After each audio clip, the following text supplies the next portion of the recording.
গত ঈদুল ফিতরে ইত্যাদিতে অভিনেত্রী তাসনিয়া ফারিনের সঙ্গে আজ রঙে রঙে রঙিন হব, রঙের হাওয়ায় ভেসে যাব রঙের দুনিয়ায় শিরোনামে একটি গানে কণ্ঠ দেন জনপ্রিয় সঙ্গীতশিল্পী তাহসান খান। গানটি রাতারাতি ভাইরাল হয়।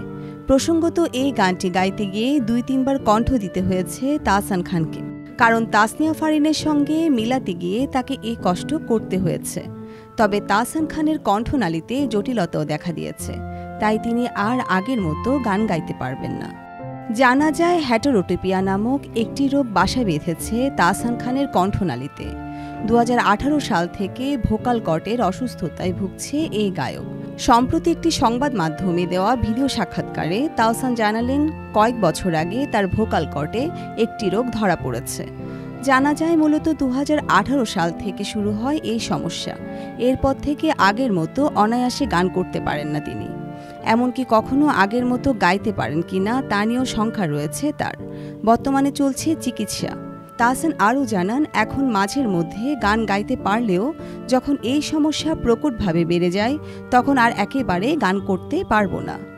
এ প্রসঙ্গে তিনি শ্রোতাদের উদ্দেশ্যে বলেন, ভবিষ্যতে যদি আমার কনসার্ট কমে যায় অথবা আমার লাইভে গান গাওয়া কমে যায় তাহলে মনে করবেন আমার এই সমস্যার কারণে আমি আর গান করতে পারছি না। জানা যায় এই রোগে আক্রান্ত হলে গলার কাঠামো পরিবর্তন হয়ে যায়, মনোবল কমে যায় গান গাওয়ার। পরিশেষে সকলের কাছে দোয়া চেয়েছে তাহসান, যাতে তিনি দ্রুতই এই রোগ মোকাবেলা করে সুস্থভাবে গান গেয়ে যেতে পারেন। তাহসান ব্ল্যাক ব্র্যান্ডে থাকার সময় ২০০৫ সালে চট্টগ্রামে কনসার্ট শেষ করে ঢাকায় ফেরার পথে মর্মান্তিক দুর্ঘটনার কবলে পড়েছিল তাদের মাইক্রোবাস। সদস্যরা বেঁচে ফিরলেও এরপর আর একসঙ্গে তাদের বাজানো হয়ে ওঠেনি। তাহসানও আর থাকেননি ব্র্যান্ডের সঙ্গে। একক শিল্পী হিসেবে শুরু হয় তার সঙ্গীত যাত্রা।